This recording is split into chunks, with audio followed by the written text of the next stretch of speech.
In the spring of 2022, an amount of money roughly equal to the entire economy of a small country simply ceased to exist. Not in a year, not in a month, in about 3 days. $60 billion of value, the savings of hundreds of thousands of ordinary people, the fortunes of professional investors, the foundation of one of the hottest projects in all of finance, evaporated almost overnight. First of all, I would like you to step into the shoes of the hero of a short story, specifically to early May of 2022, when you could observe the greatest crash of the Luna cryptocurrency. There was no fire, no theft in the night, no building that burned down. The money was simply there one morning in accounts people believed were as safe as cash, and then it was gone, vaporized by something its own creator had promised was mathematically impossible. And the most haunting part is the name of the thing at the center of it. It was called a stablecoin. Stable. The entire promise, the one word it was built around, was that it would never, ever lose its value. It was designed to be the boring, dependable, rock-solid corner of the wild crypto world. A digital dollar that would always be worth exactly $1. So how does the thing, specifically engineered to be stable, become the source of one of the fastest wipeouts of wealth in modern history? And why did so many people bet everything on a promise that, when you look closely, was holding itself up by its own bootstraps? Stay with me, because once you understand the trick at the heart of this, you will never look at the word guaranteed the same way again. This is Terra and Luna. To grasp the speed of what happened, compare it to the disasters the world usually fears.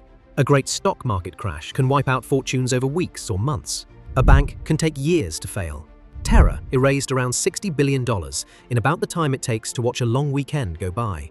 There has rarely been a destruction of wealth this enormous and this fast in the entire history of money. And it happened not through war or fraud in the traditional sense, but through a flaw in a piece of mathematics that millions of people had been told to trust. Bitcoin was little changed but held its ground above 47,000. Ether, meanwhile, managed a 1.6% gain, and one of the biggest winners today is Terra's Luna token.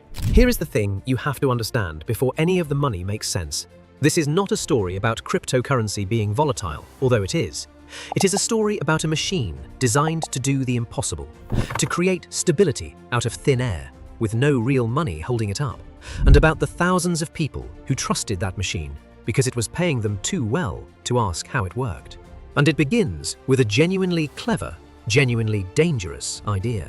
To understand it, you first have to understand what a normal stablecoin is supposed to be. In the chaotic world of cryptocurrency, where prices swing wildly every hour, people wanted somewhere safe to park their money, a digital coin that would always be worth $1. The simplest way to promise that is with cold, hard backing.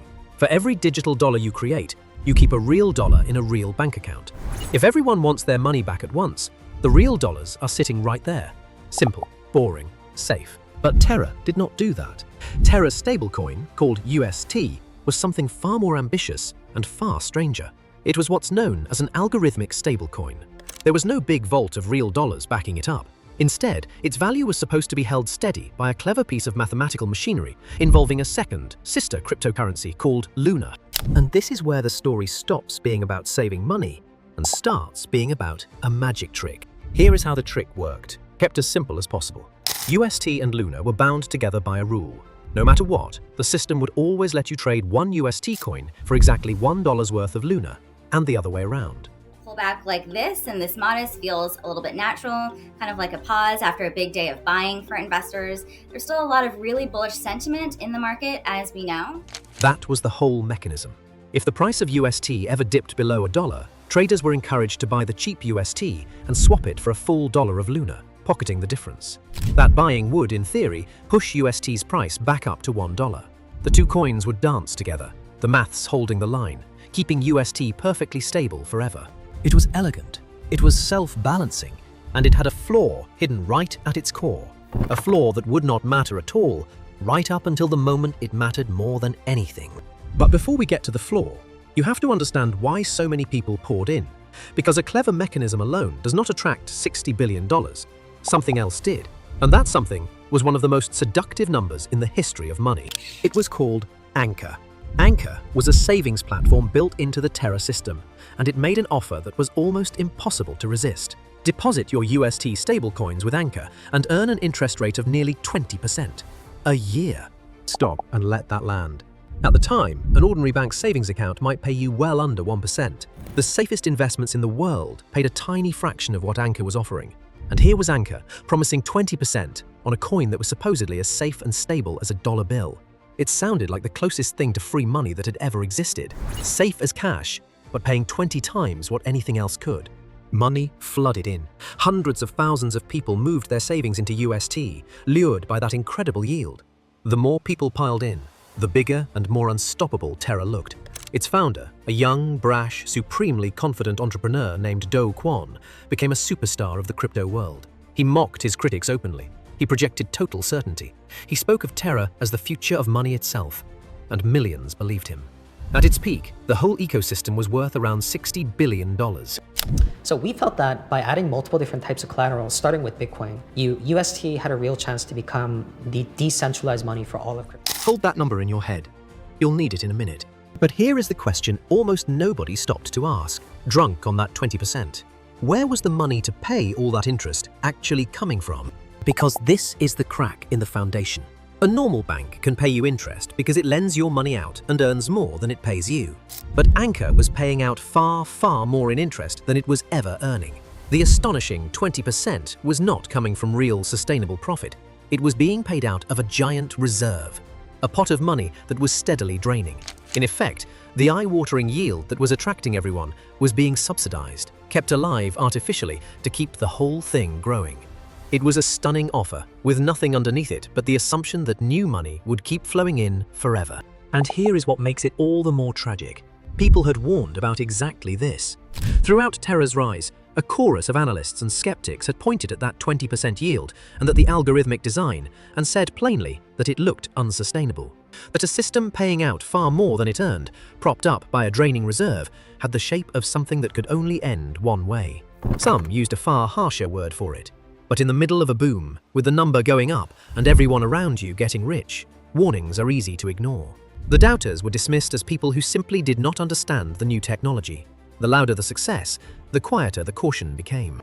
And that wasn't even the deepest problem, because the real danger was that flaw buried inside the machine itself. Remember the magic trick? UST always trades for $1 of Luna.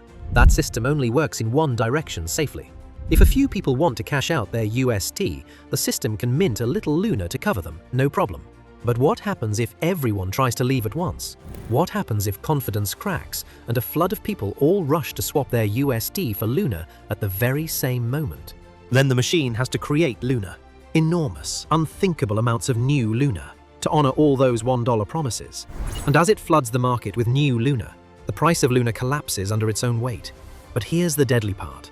As Luna's price falls, it takes even more Luna to make up $1 worth. So the system mints even more, which crashes the price even further, which means it must mint even more again. Round and round, faster and faster, a doom loop feeding on itself. One could look at UST and say, this product did nothing. Does that make you an Elizabeth Holmes? I don't think so. Picture it like a town with its own private currency, where the rule is that you can always swap one token for a fixed amount of gold from the town vault. As long as only a few people swap at a time, it works. But the moment everyone panics and rushes to swap their tokens for gold at once, the town has to hand out more and more tokens to cover the promise, flooding the streets with so many tokens that each one becomes worthless, which makes everyone panic harder, which empties the vault faster. The promise that was meant to create confidence becomes the very thing that destroys it. This nightmare has a name in finance. They call it a death spiral. And in May of 2022, someone lit the match. It is still debated exactly what triggered it. A few very large investors began pulling huge sums of UST out of the system within a short window. Whatever the precise spark, the effect was immediate and terrifying. UST, the coin that was supposed to always be worth $1, slipped below its peg. It dropped to 99 cents, then lower. For a normal day, that would be a blip, but this was not a normal day, because the magic trick now went into reverse, exactly as the hidden flaw predicted. Frightened holders rushed to swap their UST for Luna before things got worse. The system began minting Luna to meet them. Luna's price began to fall, which meant more Luna had to be minted, which made it fall further. The death spiral had begun, and it was accelerating. What happened over the next 72 hours was almost beyond comprehension. The supply of Luna did not just grow, it exploded. by some measures more than 20,000 times over in a matter of days. Imagine a currency where, suddenly, the printing presses are running at a speed that multiplies the money in existence 20,000-fold. Each individual coin becomes worth less, and then practically nothing. Luna, which had been trading at over $119 just weeks earlier, plummeted toward a fraction of a single cent. The people running Terra scrambled to save it. They had built up a war chest, a reserve of around 80,000 Bitcoin, worth billions, set aside for exactly this kind of emergency. They threw it at the problem, selling it to try to prop up the peg. It was like throwing buckets of water at a tidal wave. The reserve vanished into the panic and made almost no difference at all. And now we arrive at the number. That $60 billion ecosystem, the future of money, the safe-as-cash stablecoin. Say it slowly. That's 10 zeros, and someone signed off on every single one. Meanwhile, the EU's landmark regulatory framework for crypto assets is jumping through the necessary legislative hoops as we speak. Within roughly 3 days, it was effectively gone. UST, the stablecoin that promised it would always be worth $1, fell to pennies and never recovered. Luna became worthless. $60 billion of value, much of it the real savings of real people, simply ceased to exist. Not stolen, not lost in a vault, but mathematically destroyed by the very machine that was supposed to keep it safe. But the people who lost the most were not the brash founders or the big funds, many of whom had the knowledge and the speed to get out early. The biggest losers were ordinary people. Around the world, people had put their savings, sometimes their entire savings, into UST because they had been told again and again that it was stable, that it was safe, that it paid 20% and could not fail. There are accounts of people who lost everything in those 3 days. The promise of safety had drawn in precisely the people who could least afford to gamble. So what happened to the man at the center of it all? Do Kwon, who had mocked the doubters and promised the future, watched his empire vaporize. He tried to launch a brand new version of the coin in the aftermath, asking the world to trust him again. Few did. He later admitted that his own faith in the project had been, in his words, irrational. And in time, the law caught up with him. Cryptocurrency entrepreneur has been arrested in Montenegro. Interpol announced the arrest of Do Kwon. He was eventually arrested abroad, reportedly while traveling on false documents, and charged with multiple counts of fraud. The company behind it all eventually filed for bankruptcy. And the damage did not stop at Terra's own borders. $60 billion vanishing from the heart of the crypto world sent a shockwave through everything connected to it. Other companies that had invested in Terra, or lent money against it, or simply held it, suddenly found themselves with gaping holes in their own finances. In the weeks and months that followed, a chain of other major crypto firms, lenders, funds, and exchanges that had seemed rock solid, wobbled, and in several cases, collapsed entirely. Their failures traced in part back to the Terra implosion.